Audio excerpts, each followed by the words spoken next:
여러분, 지금 말도 안 되는 일이 벌어지고 있습니다. 2025년 11월 1일 경주 에이펙 정상회의가 막 끝났습니다. 21개국 정상들은 이미 출국했고요. 그런데 이게 무슨 일입니까? 인천공항 입국장에 지금 이 순간에도 수만 명이 계속 밀려들고 있습니다. 더 놀라운 건 이 사람들의 목적지입니다. 서울도 아닙니다. 부산도 아닙니다. 바로 경주입니다. 도대체 경주에 무슨 일이 있었던 걸까요? 그 답은 일주일 전으로 거슬러 올라갑니다. 10월 25일 스페인 마드리드의 한 명문 국제학교 학생 28명이 인천공항에 도착했습니다. 이들의 표정은 최악이었습니다. 선생님, 정말 한국이요? 차라리 파리나 런던으로 보내주세요. 학부모들은 학교에 항해 전화를 걸었고 학생들은 노골적으로 불만을 드러냈습니다. 그런데 일주일 후 인천공항 출국장. 이 학생들이 바닥에 주저앉아 울고 있었습니다. 우리가 완전히 틀렸어요. 진짜 선진국은 한국이었어요. 대체 7일 동안 무슨 일이 있었던 걸까요? 오늘은 그 충격적인 일주일의 기록을 스페인 국제학교 학생 다니엘의 증언으로 들어보겠습니다. 시작에 앞서 좋아요와 구독 눌러주시면 한국의 더 많은 이야기를 소개하는 데에 큰 힘이 됩니다. 안녕하세요. 저는 다니엘 로페즈입니다. 스페인 마드리드에 있는 산타크루스 국제학교 3학년에 다니고 있습니다. 저희 학교는 외교관과 기업 임원 자녀들이 주로 다니는 곳이에요. 150년 전통의 명문이라 자부심도 대단했습니다. 9월 중순쯤이었을 겁니다.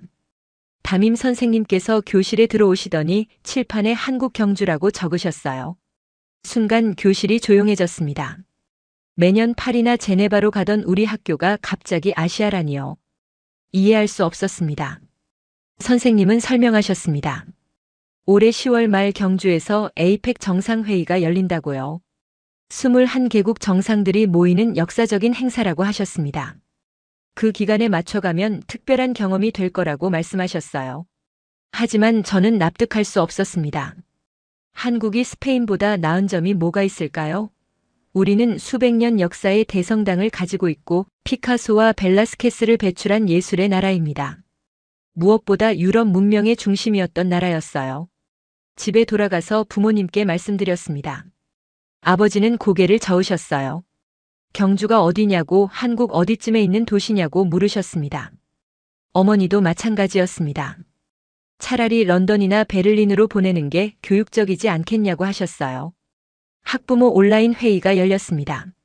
참석률이 거의 100%였어요. 모두들 반대 의견이었습니다. 친구 마르코의 아버지는 회사 임원이셨는데 한국은 기술은 좀 있을지 몰라도 문화적으로는 아직 유럽 수준에 못 미친다고 단언하셨습니다. 제 어머니는 더 직접적이었습니다. 비행시간만 14시간이 넘는데 굳이 그렇게 먼 곳까지 갈 필요가 있냐고 항의하셨어요. 그 시간에 유럽 도시 3곳은 다녀올 수 있다고 하셨습니다. 하지만 교장 선생님이 못을 박으셨습니다. 이미 확정된 교육과정이라고요. 학교 이사회도 승인한 사안이라 변경할 수 없다고 하셨습니다. 출발 일주일 전이었습니다.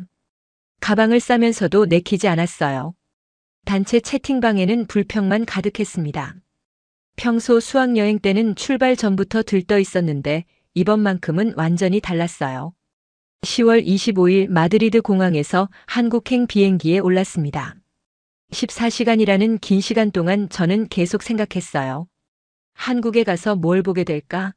아마 평범한 거리와 평범한 건물들이겠지요. 친구들도 마찬가지였습니다. 그냥 형식적으로 다녀오자고 사진 몇 장 찍고 보고서 쓸 만큼만 보고 오자고 했어요. 비행기가 착륙했습니다. 인천공항이었습니다. 창밖으로 보이는 풍경은 평범했어요.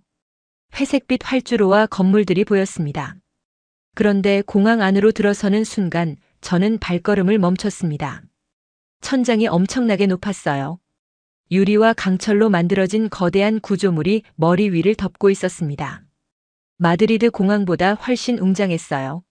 아니, 제가 가본 어떤 유럽 공항보다도 현대적이었습니다. 바닥은 대리석처럼 반짝였습니다. 구석구석 먼지 하나 없이 깨끗했어요. 스페인 공항도 깔끔한 편이지만 이 정도는 아니었습니다. 입국 심사장으로 향했습니다. 그런데 놀라운 광경이 펼쳐졌어요. 사람이 없는 심사대가 따로 있었습니다. 기계만 놓여 있었어요. 저는 호기심에 그쪽으로 갔습니다. 여권을 기계에 대자 화면이 켜졌어요. 지문을 찍으라고 안내가 나왔습니다. 시키는 대로 했더니 문이 자동으로 열렸습니다. 채 10초도 걸리지 않았습니다. 유럽에서는 줄 서서 30분씩 기다리는 게 보통인데 말이에요. 심사관과 눈도 마주치지 않았습니다. 여권에 도장도 찍지 않았어요. 그냥 통과했습니다. 친구 마르코가 놀란 표정으로 다가왔습니다. 방금 안내 로봇을 봤다고 했어요. 흰색 로봇이 돌아다니면서 길을 알려준다고 했습니다. 화면에 스페인어도 있었다고 했어요. 짐을 찾으러 갔습니다. 컨베이어 벨트가 돌고 있었는데 여기서도 놀랐습니다. 우리 짐이 벌써 나와 있었어요. 유럽에서는 보통 20분은 기다려야 하는데 말입니다. 선생님이 말씀하셨습니다. 이제 공항 철도를 타고 서울로 간다고 하셨어요. 지하로 내려갔습니다. 지하인데도 밝고 깨끗했어요. 벽면은 하얀색이었고 바닥에는 노란색 안전선이 선명하게 그어져 있었습니다. 승강장에 도착했을 때 또 놀랐습니다. 전체가 유리벽으로 막혀 있었어요. 안전문이 설치돼 있었습니다. 마드리드 지하철은 개방형인데 여기는 완전히 밀폐돼 있었어요. 전광판을 봤습니다. 다음 열차가 2분 후에 온다고 표시돼 있었어요. 실시간으로 바뀌고 있었습니다. 정확히 2분 후 열차가 들어왔습니다. 소리가 거의 나지 않았어요. 문이 열리자 차량 내부가 보였습니다. 깨끗했습니다. 좌석도 바닥도 손잡이도 모든 게 반짝반짝했어요. 냄새도 전혀 나지 않았습니다. 열차에 올라탔습니다. 좌석에 앉자마자 느꼈어요. 편안했습니다. 등받이 각도가 딱 맞았고 쿠션도 부드러웠습니다. 열차가 출발했습니다. 진동이 거의 없었어요. 유럽 전철은 덜컹거리는 게 보통인데 이건 정말 부드럽게 미끄러지듯 움직였습니다. 핸드폰을 꺼냈습니다. 인터넷이 잡혔어요. 지하인데도 말입니다. 속도를 확인해 봤더니 놀라웠습니다. 영상이 끊김없이 재생됐어요. 30분쯤 지났을 때 열차가 역에 도착했습니다. 서울역이라고 안내방송이 나왔어요. 스페인어 안내도 있었습니다. 역에서 내렸습니다. 지하인데도 천장이 높고 환했어요. 사람들이 많았지만 질서정연했습니다. 아무도 뛰거나 밀치지 않았어요. 에스컬레이터를 탔습니다. 사람들이 모두 오른쪽에만 서 있었어요. 왼쪽은 비워뒀습니다. 급한 사람이 지나갈 수 있도록요. 아무도 시키지 않았는데 말입니다. 지상으로 올라왔습니다. 서울 시내가 눈앞에 펼쳐졌어요. 고층 빌딩이 끝없이 이어져 있었습니다. 유리로 된 현대적인 건물들이 하늘을 찌를 듯 솟아 있었어요. 마드리드보다 훨씬 웅장했습니다. 도로도 넓고 깨끗했습니다. 차선이 선명하게 그어져 있었고 표지판도 깔끔했어요. 차들이 질서 있게 움직이고 있었습니다. 저는 그때 처음 생각했습니다. 내가 뭔가 잘못 알고 있었던 게 아닐까? 공항에서부터 지금까지 본 모든 것들이 제 예상과 달랐어요. 한국은 제가 상상했던 것보다 훨씬 발전해 있었습니다. 호텔로 가는 버스 안에서도 계속 창밖을 봤습니다. 거리는 깨끗했고 건물은 현대적이었으며 사람들은 질서 있게 움직이고 있었어요. 친구들도 조용해졌습니다. 누구도 불평하지 않았어요. 모두가 놀라운 표정으로 창밖만 바라보고 있었습니다. 호텔에 도착했습니다. 짐을 풀고 방에 누웠어요. 천장을 바라보며 생각했습니다. 첫날부터 이렇게 놀랄 줄은 몰랐습니다. 그날 밤 잠들기 전 마지막으로 생각했습니다. 내가 한국에 대해 아는 게 정말 아무것도 없었구나. 다음 날 아침 호텔 식당에서 아침을 먹었습니다. 창밖으로 서울의 출근길이 보였어요. 수많은 사람들이 거리를 메우고 있었는데 이상하게도 혼잡해 보이지 않더군요. 각자 정해진 방향으로 일정한 속도로 움직이고 있었습니다. 식사를 마치고 선생님을 따라 지하철역으로 향했습니다. 오늘은 경복궁과 인사동을 둘러보는 일정이었어요. 계단을 내려가는데 사람들로 가득했습니다. 출근 시간대였으니까요. 스페인 같았으면 벌써 난장판이 됐을 겁니다. 그런데 승강장 바닥에 노란색 발자국 표시가 그려져 있었습니다. 사람들은 그 표시를 따라 두 줄로 서 있었어요. 50명은 좋게 넘어 보였는데 아무도 떠들거나 새치기하지 않았습니다. 마치 보이지 않는 선이 사람들을 정렬시키는 것 같았어요. 열차가 들어왔습니다. 문이 열리자 안에서 사람들이 쏟아져 나왔습니다. 밖에 서 있던 사람들은 그저 기다렸어요. 마지막 사람이 내릴 때까지요. 그제야 탑승이 시작됐습니다. 밀치는 사람이 없었습니다. 순서대로 천천히 조용히 들어갔어요. 저도 열차에 올랐습니다. 붐비긴 했지만 불쾌하지 않았어요. 아무도 밀치지 않았고 서로 공간을 양보하며 자연스럽게 자리를 잡아갔으니까요. 스페인 지하철에서는 상상도 못할 광경이었습니다. 두 정거장쯤 지났을 때였습니다. 노인 한 분이 타셨어요. 지팡이를 짚고 계셨습니다. 그 순간 제 앞에 앉아있던 젊은 남자가 벌떡 일어났습니다. 말 한마디 없이요. 그냥 손짓으로 앉으라고 했습니다. 노인분은 손을 저으며 괜찮다는 표정을 지으셨습니다. 하지만 젊은이는 이미 다른 곳으로 가버렸어요. 이 모든 게 5초도 안 걸렸습니다. 마치 정해진 규칙처럼 자연스러웠어요. 다음 역에서는 임산부가 탔습니다. 배가 상당히 불러 있었어요. 이번엔 두 명이 동시에 일어났습니다. 한 명은 여성이었고 한 명은 중년 남성이었어요. 서로 눈도 마주치지 않았는데 똑같은 행동을 한 겁니다. 누가 시킨 것도 아닌데 말이에요. 제가 놀란 건 이 모든 일이 너무나 조용하게 일어났다는 겁니다. 누가 칭찬하지도 않았고 받은 사람도 과하게 감사하지 않았어요. 그저 고개 숙여 인사하고 손 흔들어 아니라고 하는 정도였습니다. 당연한 일이라는 듯이요. 환승역에서 내렸습니다. 통로가 복잡했지만 표지판이 명확했어요. 색깔과 숫자로 구분돼 있어서 길을 잃을 수가 없었습니다. 화살표를 따라가기만 하면 됐어요. 지상으로 올라와 버스 정류장으로 갔습니다.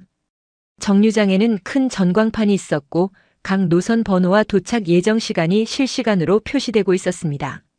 147번 버스는 3분 후, 273번은 7분 후라고 나와 있었어요. 정말 3분 후에 147번 버스가 왔습니다. 오차가 전혀 없었어요. 스페인에서는 버스가 언제 올지 아무도 모릅니다. 10분 늦는 건 기본이고 아예 안 올 때도 있어요. 그런데 여기는 달랐습니다. 버스에 올랐습니다. 기사님은 정말 조심스럽게 운전하셨어요. 급출발이나 급정거가 없었습니다. 신호가 바뀌면 천천히 멈췄으며 출발할 때도 승객들이 자리를 잡을 때까지 기다리셨어요. 몇 정거장을 지났을 때 휠체어를 탄 장애인 한 분이 정류장에서 기다리고 계셨습니다. 버스가 멈추자 기사님이 버튼을 눌렀습니다. 옆문이 열리며 경사판이 천천히 내려왔어요. 기사님은 자리에서 일어나 직접 내려가셨습니다. 휠체어가 안전하게 올라올 수 있도록 도와주셨어요. 다른 승객들은 아무도 불평하지 않았습니다. 그저 조용히 기다렸어요. 2분쯤 걸렸을 겁니다. 스페인이었다면 누군가 화를 냈을 겁니다. 시간이 지체됐다고 짜증을 냈을 거예요. 하지만 여기서는 아무도 그러지 않았습니다. 당연한 거니까요. 점심 식사를 하러 작은 한식당에 들어갔습니다. 손님이 꽤 많았어요. 자리를 기다리는데 앞에 계시던 할아버지께서 우리를 보시더니 먼저 들어가라고 하셨습니다. 저는 사양했습니다. 순서가 있지 않냐고요. 할아버지는 웃으시며 괜찮다고 하셨습니다. 젊은 사람들이 먼저 먹고 가라고 당신은 시간이 많다고 하셨어요. 70세는 넘어 보이시는 분이었는데 우리를 배려해 주신 겁니다. 식사를 마치고 거리를 걷다가 횡단보도에 섰습니다. 빨간불이었어요. 차는 한 대도 오지 않았습니다. 건너가도 아무 문제 없을 상황이었어요. 하지만 사람들은 모두 서 있었습니다. 20명이 넘게 있었는데 아무도 움직이지 않았어요. 빨간불이니까요. 그게 규칙이니까요.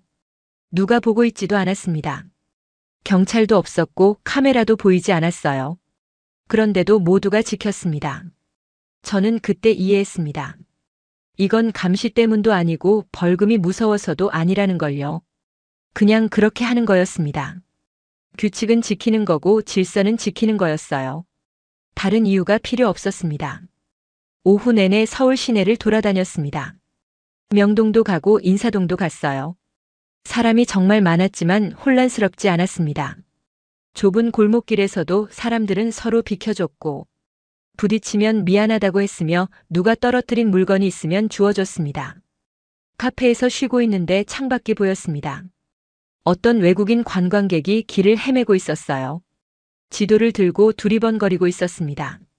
지나가던 한국 사람이 멈춰 섰습니다. 뭔가 물어보는 것 같았어요. 그 사람은 자기 핸드폰을 꺼내 지도를 보여주며 설명했습니다. 5분 정도 걸렸을 거예요. 설명이 끝나자 외국인은 연신 고개를 숙였고 한국 사람은 손 흔들며 가버렸습니다. 저녁 무렵 호텔로 돌아와 침대에 누워 천장을 바라봤습니다. 오늘 하루를 떠올렸어요. 지하철에서 자리를 양보하던 젊은이, 휠체어를 도와주던 버스 기사, 빨간불에 멈춰 서 있던 사람들, 길을 알려주던 시민. 이 모든 게 특별한 게 아니었습니다. 그냥 일상이었어요. 스페인에서라면 이런 일들이 뉴스에 나올 겁니다. 착한 일을 한 사람으로 칭찬받을 거예요. 하지만 여기서는 아무도 칭찬하지 않았습니다. 당연한 일이니까요.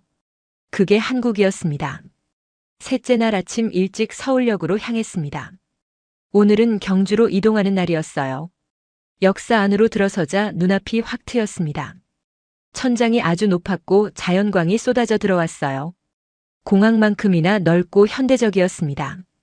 대합실 전광판을 봤습니다. 경주 가는 열차는 9시 30분 출발이었어요. 지금이 9시 10분이니 20분 정도 여유가 있었습니다. 스페인에서는 30분 전에 도착해도 불안한데 말이에요. 시간이 되자 승강장으로 내려갔습니다. 플랫폼이 정말 길었어요. 끝이 보이지 않을 정도였습니다. 저 멀리서 열차가 들어오는 게 보였습니다. 하얀색 차체에 파란색 띠가 둘러져 있었고 유선형으로 디자인돼 있었어요. 깔끔했습니다. 열차가 천천히 속도를 줄이며 다가왔습니다. 그런데 놀라운 일이 벌어졌습니다. 열차가 정확히 표시된 위치에 멈춰선 겁니다. 문 위치가 승강장 표시와 정확히 일치했어요. 센티미터 단위로 맞아떨어졌습니다. 기관사의 실력인지 시스템인지 모르겠지만 경이로웠어요. 문이 열렸고 먼저 내리는 사람들을 기다린 후 탑승했습니다. 통로가 넓어서 캐리어를 끌고 다니기 편했어요.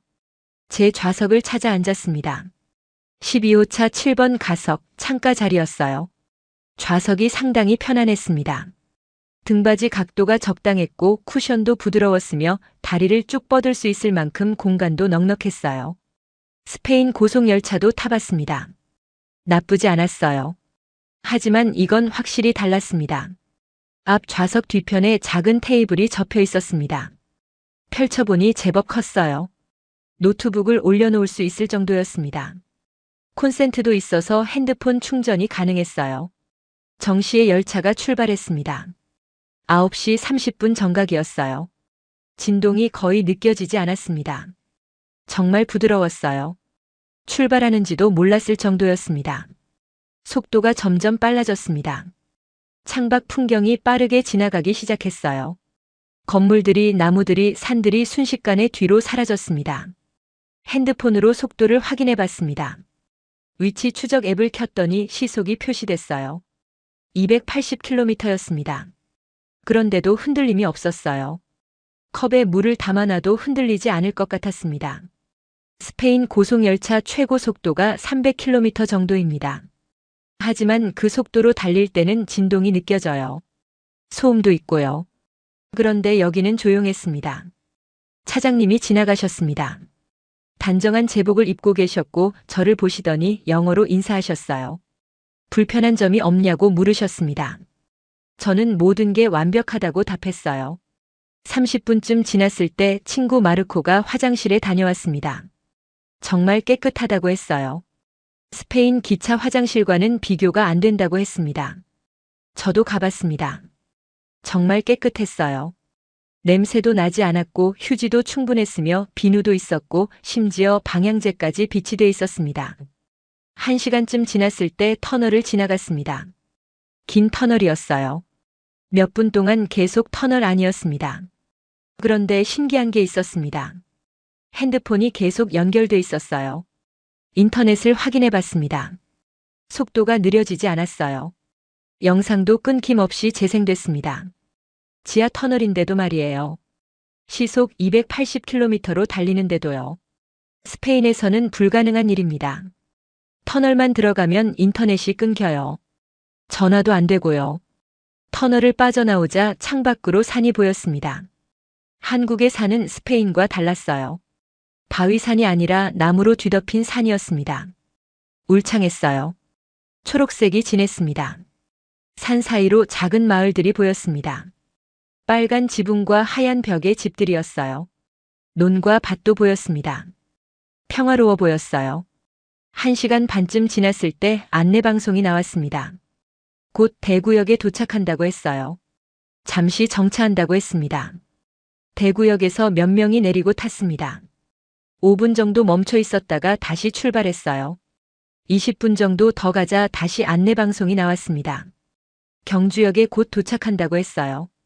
정확히 2시간 15분 만이었습니다. 서울에서 경주까지 370km가 넘는 거리를 이 시간에 온 겁니다. 스페인이었다면 4시간은 걸렸을 거예요. 경주역에 도착해 열차에서 내렸습니다. 역사가 서울만큼 크지는 않았지만 깔끔했어요. 현대적으로 지어진 건물이었습니다. 역 광장으로 나오자 공기부터 달랐습니다. 서울보다 맑았어요. 차도 적었고 건물도 낮았습니다. 조용했어요. 그런데 사람은 많았습니다. 역 앞에 관광객들이 상당히 많았어요. 대부분 외국인이었습니다. 중국어, 일본어, 영어가 여기저기서 들렸어요. 선생님이 말씀하셨습니다. 지금 경주에서 에이펙 정상회의가 열리고 있다고요. 21개국 정상들이 모여 있다고 했습니다. 그래서 외국인이 많다고 했어요. 세계가 경주를 주목하고 있다고 하셨습니다.